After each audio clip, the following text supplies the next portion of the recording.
Living Local Carolina with Katie Turner. Local trends, shopping, dining, and more. This is Living Local Carolina.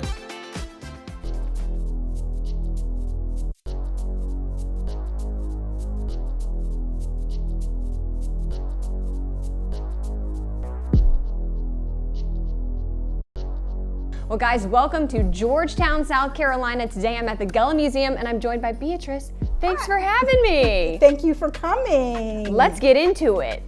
I was walking around looking at all the different things you have in here, but can you kind of put into words what the Gullah Museum is all about? The Gullah Museum is about advocating, educating, and preserving Gullah Geechee culture. So at our museum, we like to show how the Gullah Geechee are connected to our African heritage. All right, so what are some of the things that people can come and look at here? Okay, so well, I think one of the most popular things for people to look at is our bottle tree, our quilts. One of our featured items here are our story quilts, and our story quilts tell the story of the Gullah Geechee people. Okay, tell me more. Tell me more. So we have behind us we have our Michelle Obama quilt, and that quilt shows Michelle Obama's heritage from Georgetown, South Carolina, and starting from her great-great-grandparents to her grandfather, and how she's connected to Georgetown, South Carolina. There's a lot to learn here. I think it's one of those things where you have to really walk around, and you guys have the knowledge too, to where, you know, you see these pieces of pottery, there's so much history behind it. Yes. The pottery is great because that is our connection also with the indigenous people of America too, because the Kalana ware was made by African Americans and the indigenous people. And we were talking about this earlier, but the actual history of this museum, how did all of this come to be with your family? Okay, so actually the museum was founded by my parents, Andrew and Vermel Rodriguez. It started out as just like a shop, and then my mom realized, oh, this really isn't a shop. It's a museum, and we're teaching people about the Gullah Geechee people, so let's just expand on it. We are just a one-room museum, but we pack in a bunch of history and culture about the Gullah Geechee. Okay, tell me about Lorenzo Dow Turner. Okay, Dr. Lorenzo Dow Turner is considered the father of Gullah studies. He's important because he's the person who got us first recognized as a culture and a language.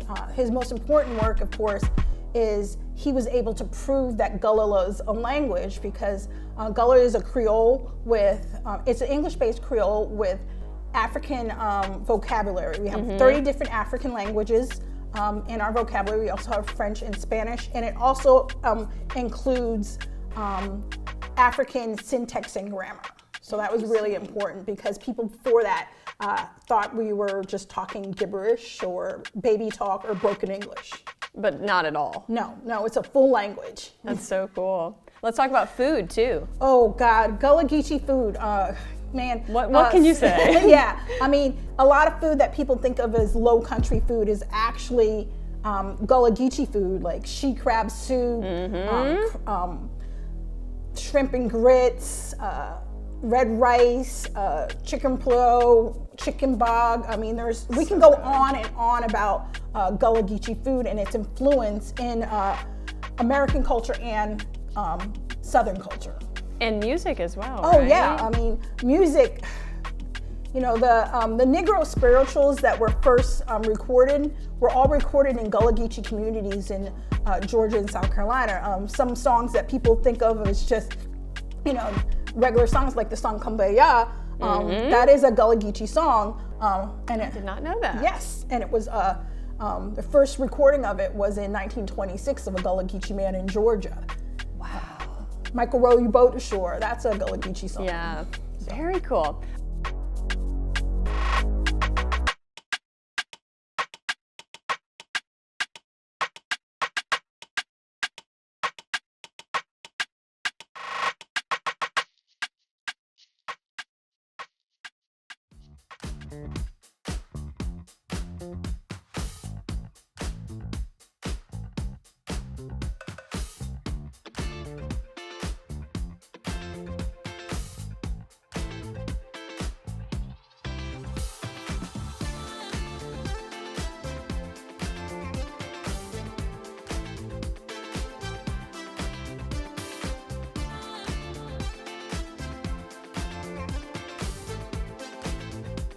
We'll be back right after this break with more Living Local Carolina.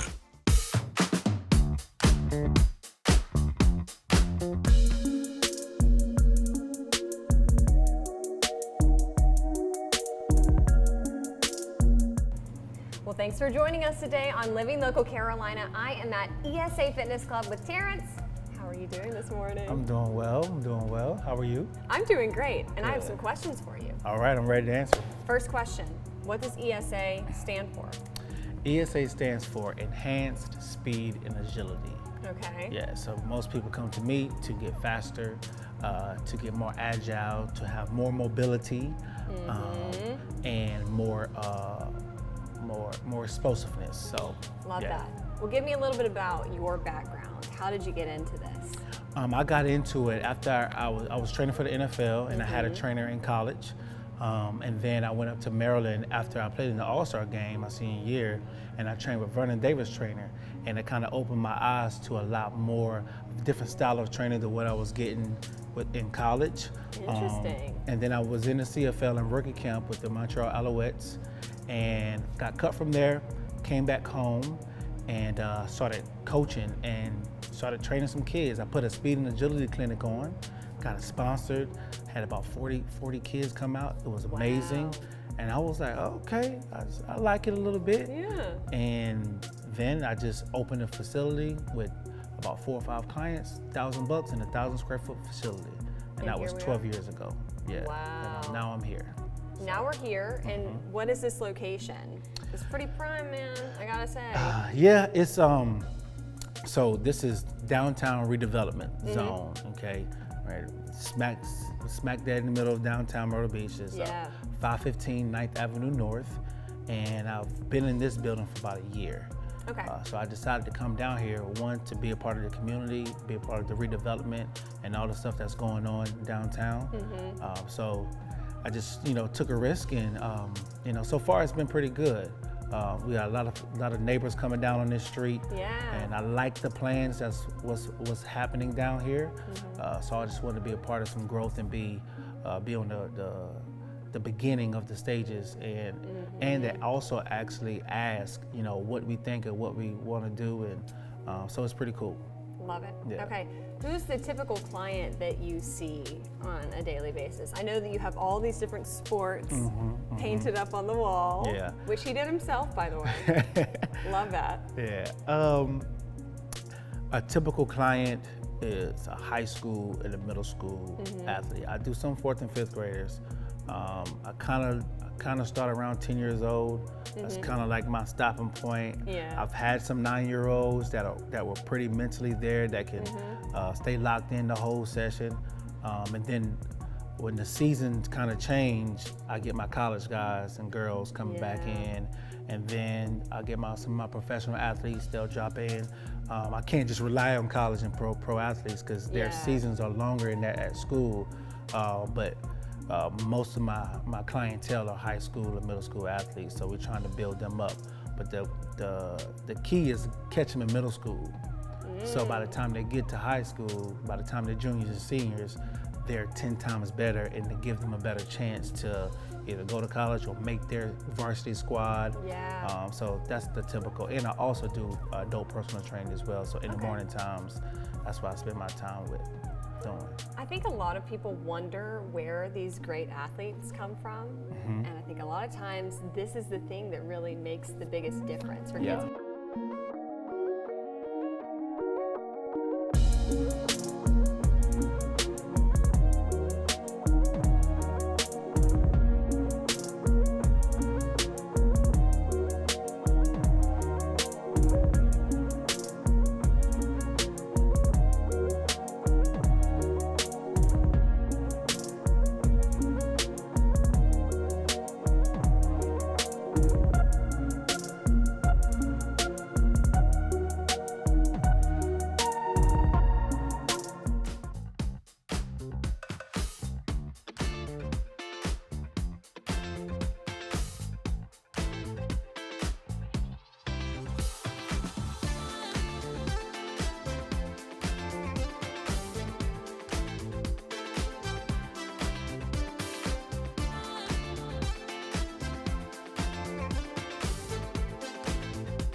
This portion of Living Local Carolina is sponsored by Pembroke True Value.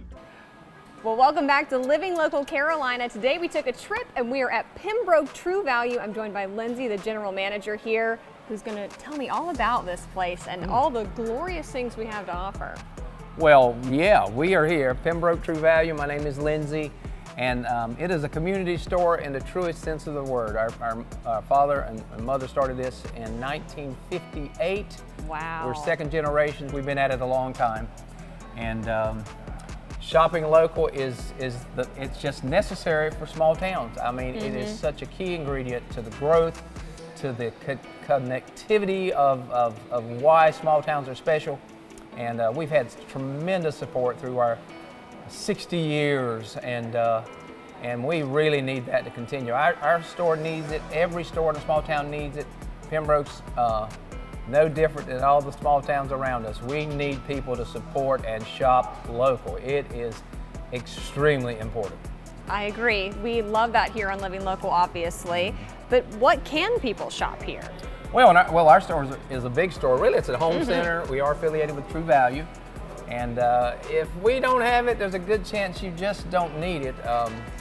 We've got over 33,000 square feet of retail space here. And for hardware, plumbing, electrical, we've got a tremendous outdoor power equipment department, the largest selection of steel products you're going to find. Bobcat mowers, probably the best value and zero turns. You're going to find them here. And then we've got some specialty niches too, like pools. We sell pools and pool supplies, liners. It's just crazy the different aspects that our store feels the need for. So check us out. We got you covered. All right, what are some hot items that you've been seeing people purchase recently? I know a lot of people probably come in whenever they're building a home or they're a contractor, but what are some really popular items? We also have a very good selection of Carhartt, a tremendous assortment of Georgia boots. We're a case knife distributor. Very hot items right there. And steel, don't forget steel for those men on your list. Steel products, great for Christmas.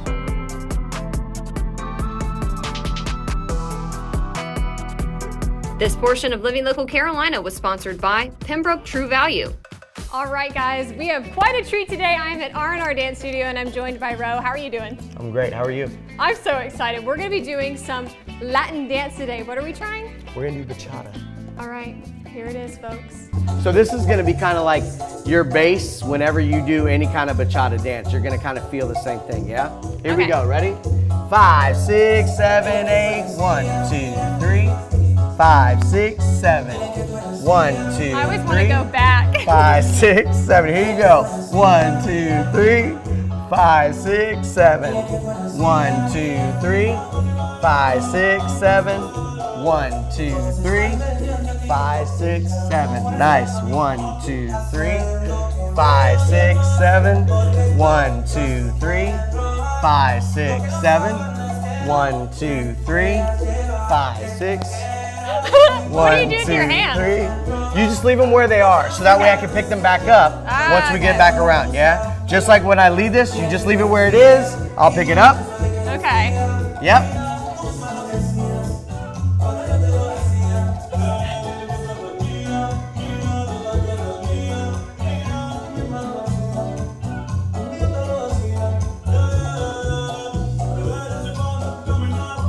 All right, we're gonna get tricky. Ready? Oh, goodness. Keep those steps. He's mixing it up now. I'm like, oh, goodness. Keep those steps. Hey!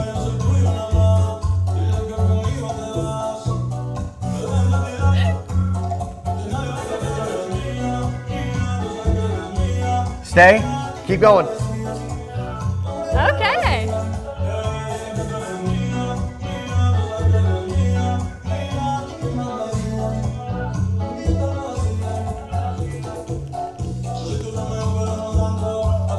Nice job. Yay! Nice job. Nice job. Nice job.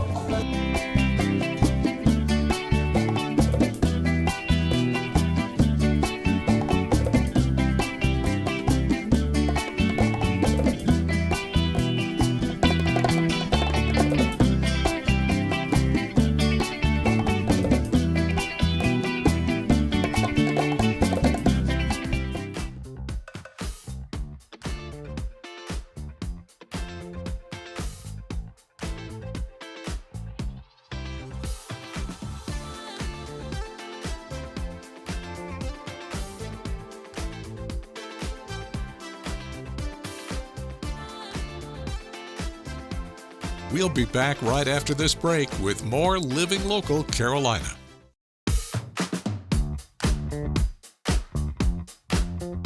The following portion of Living Local Carolina is sponsored by Grand Strand Dentistry. Well, welcome to Living Local Carolina, everyone. Today I'm at Grand Strand Dentistry and I'm joined by Dr. Swenson. Thanks for chatting with me today. Yes, happy to have you here. I'm happy to be here and learn more about you guys and what you're all about. There's a long list of things that y'all offer, but why don't you tell me a little bit about yourself and about the practice? Well, personally, I just moved here from Arizona, and the practice is just based on working in technology, keeping up on current practices, and honestly saving time for the patients. Time is a big deal. I mean, most of the time when you go get something done, it's like you're going to be, rerouted, rescheduled. We really try to work everything to where we can do everything on the same day as much as possible. Quick scenario, let's just say you need to get a crown. You come in, we scan it in, we mill out the crown, we cement it on, you go home, you're done. You're not here for 2 appointments. Yeah. We try to get that all done within 2 hours. Sometimes we can get it done quicker, sometimes it takes a little longer. Humans are different. Yeah. Each one of them is individual and they present individual challenges. From there, we've actually gone to, what can we do to some of the patients that have different prosthetics, say like dentures. And we've got it into 3D printing to where we could 3D print the dentures. Wow. And so we can do that. We could do it in a day, but it would take the whole day. So we just generally try to schedule it, a couple days later, but we can get it done fairly quickly.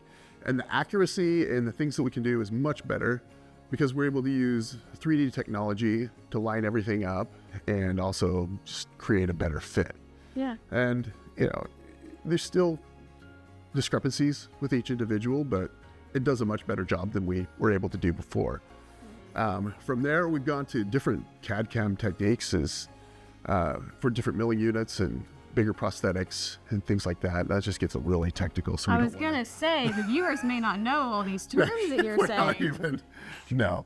And probably another thing is like, it's hard to get extractions around here.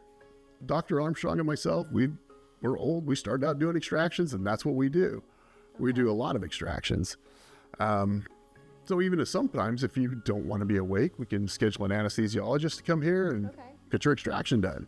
Gotcha. If you're into that kind of thing. Well, let's say there's a scenario where unfortunately somebody loses a tooth. Right. You guys can do implants here as well. Correct. Tell me all about that. Implants, it's kind of fun because like I said earlier, I'm older than dirt. So back in the 80s, I worked in a dental lab, and that's when honestly the implants started showing up. So we'd get these implants that come in, we'd have to create these prosthetics for them. And that's when I really got interested in it. And I was probably about 16 at the time.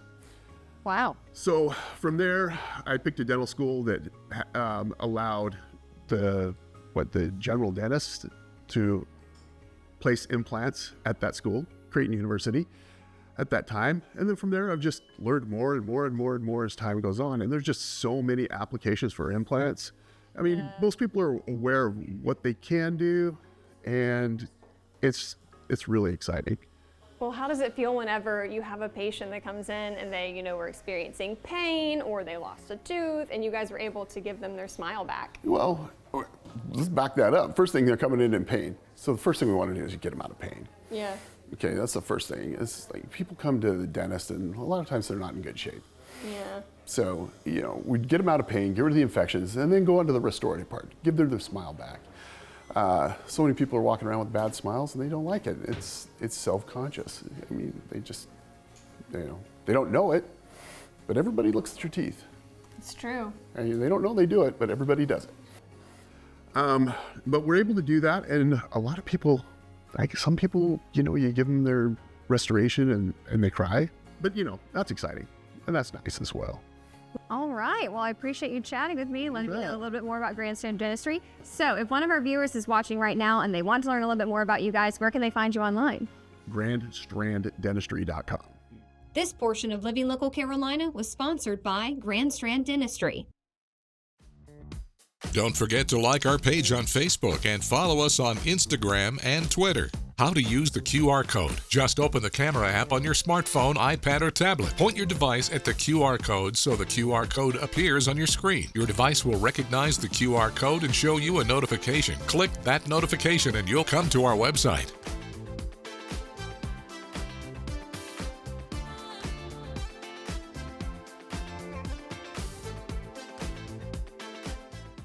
Living Local Carolina, weekday mornings at 9:30 on WBTW News 13.